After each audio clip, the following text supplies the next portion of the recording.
I know we got an event to go to and stuff, but with the news that's going on about Kobe, what do you think? It's just a trip, you know. When I first saw the screenshot from TMZ, a friend of mine texted it to me and thought it was fake, you know. Just the way it was worded, you know, a helicopter crash, and you don't think of an icon dying at that age, you know, 40. He's only 41 years old, relatively young. And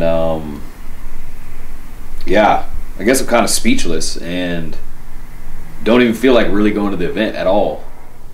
But you know, we kind of obligated to it, and it starts in like an hour.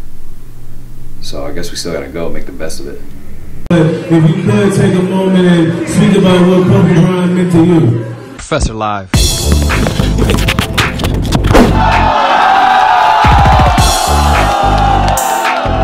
And speak about what Kobe Bryant meant to you.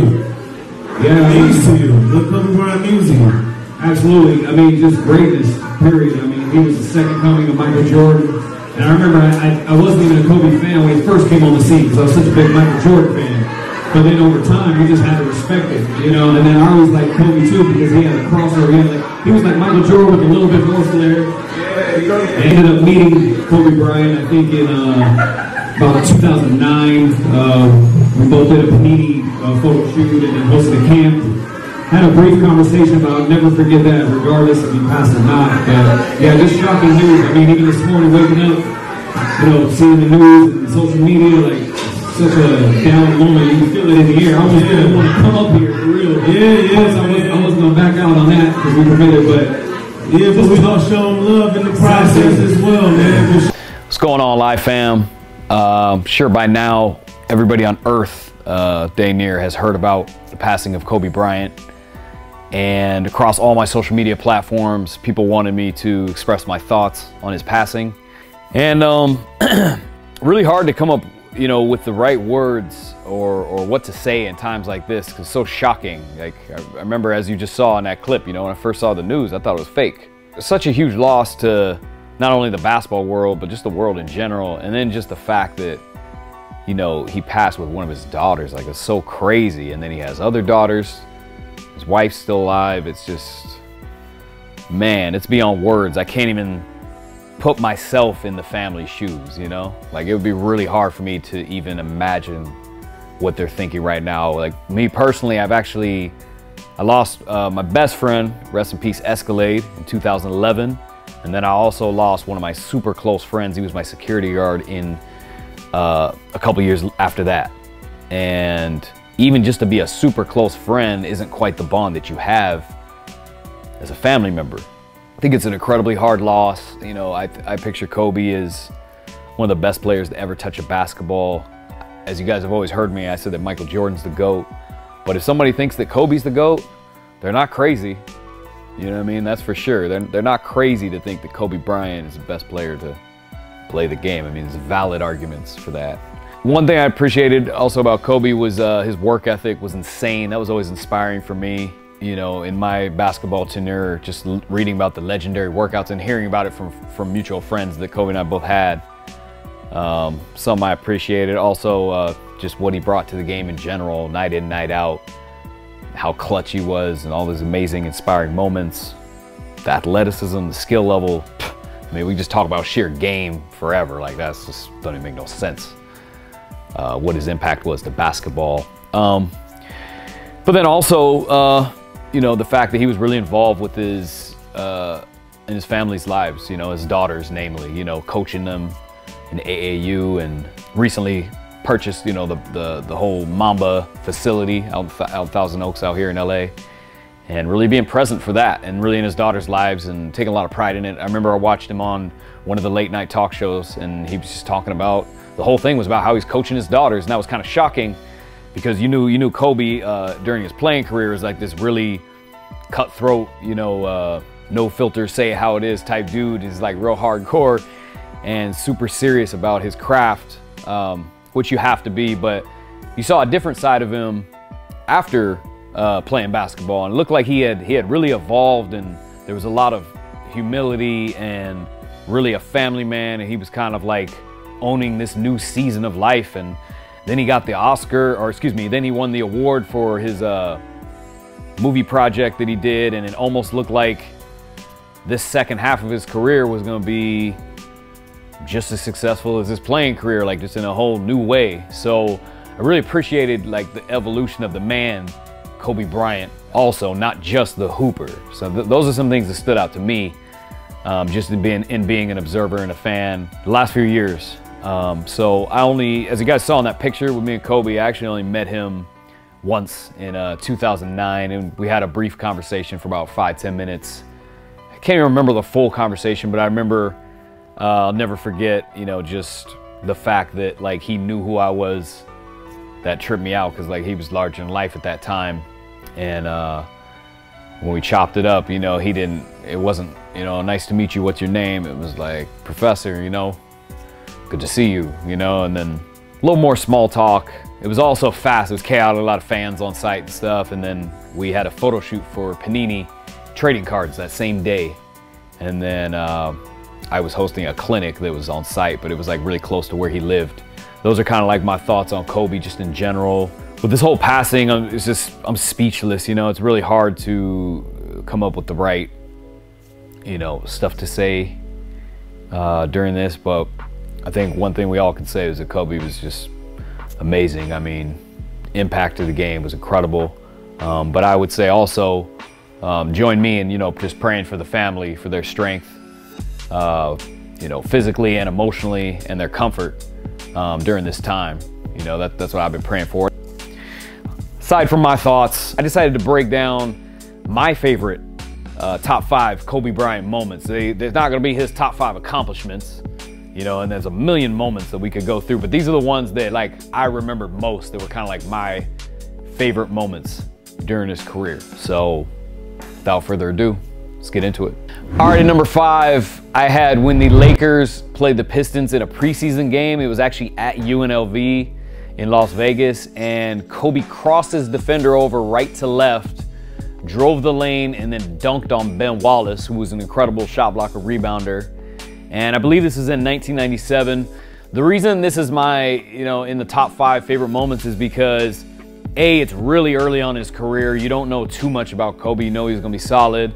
But then B, what stood out to me was, even though this kid was like a beast and he's 18 years old, or 19 right here, 20 something, you realize like this dude's like the second coming of Jordan, kind of, you know. He shoots fadeaways, he's got all the Jordan mannerisms, and you're like, dude is pretty dang good. But then what I appreciate also is like this dude's handle was on another level, and I think this kind of solidified it. Here we got a dribble, Bryant, change of direction by Bryant.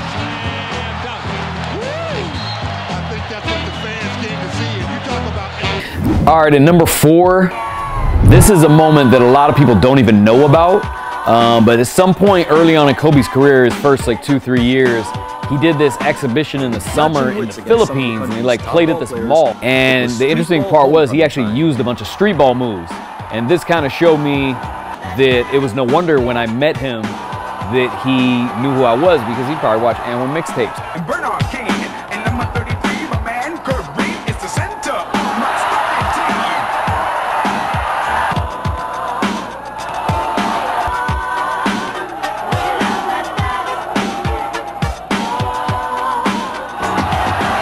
Back, and didn't give nobody no kind of slack when Dr. J shot the whole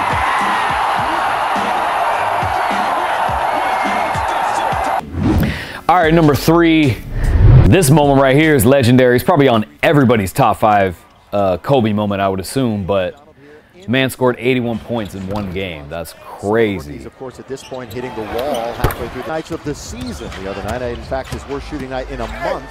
Here's Kobe. It's a double-double just about every night. Kobe is back in and up. Devin George guns it to Mim. Little backdoor. Kobe stops at the top of the key. Well, they're giving him the ball to see if he can add to it.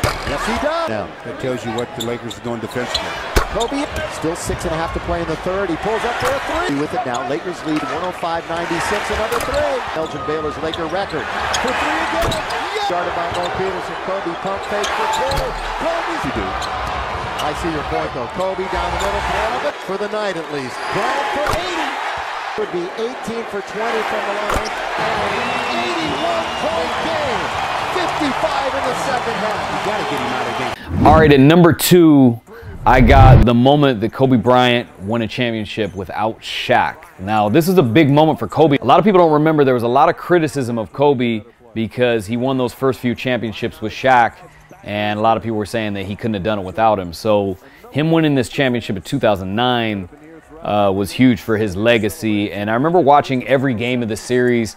At the time, you know, I hate to say it at this moment, but I was actually rooting for the Magic because Skip to my Lou, my idol, was actually playing point guard for the Magic at the time. But you just couldn't deny the greatness on the other side. You know, look, Kobe was just too much for them to stop, too much for them to handle. All right, at the number 1 spot, all-time favorite Kobe moment was the 60-point game. I thought this was incredible and maybe even more impressive than the 81-point game just because of the age that Kobe was, all the injuries that he went through, the team wasn't that great.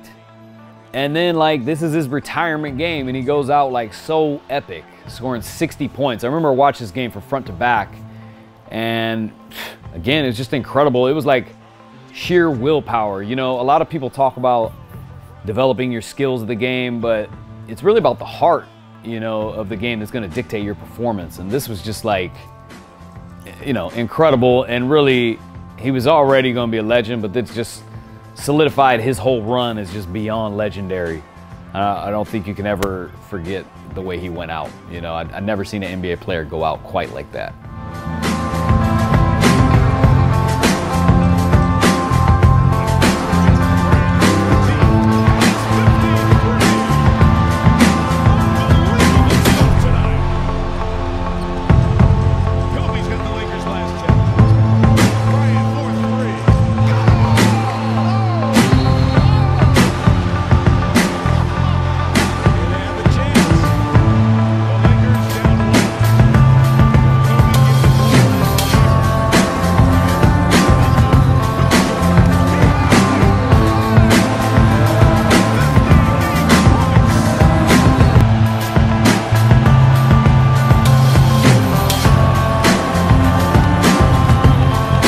All right, so there you have it. Top 5 Kobe moments of all time, at least my favorite. Of course, a lot of people are going to be like, you didn't have this moment, and you didn't have this moment. But, you know, those are just my favorite moments, you know, that came to me at this time when I really tried to assess everything, things that stood out to me and I always remembered during Kobe's run. I mean, obviously we could pick a top 50, and I'm probably forgetting some that you guys would want in the top 5. But again, it wasn't about his greatest accomplishments. It was just ones that stood out to me really heavy during his run. So anyways, Kobe Bryant, the legacy and legend of him will live forever. And, you know, be praying for the family. Join me in praying for the Bryant family. And appreciate you guys checking out this vid. Be sure and comment. Let me know your favorite Kobe Bryant moment. All right? See you guys soon. To go through with Colorado. We ain't going to even address that stuff. It's the past and what have you. But what did you learn from that whole experience? Just having to go through what you went through. God is great. Is it that simple? God is great. Don't get no simpler than that, bro. Did you know that? I mean, everybody knows that, but the way you know it now, did you know it before that incident took place? You can know it all you want, but until you got to pick up that cross that you can't carry, and he picks it up for you and carries you and the cross, then you know.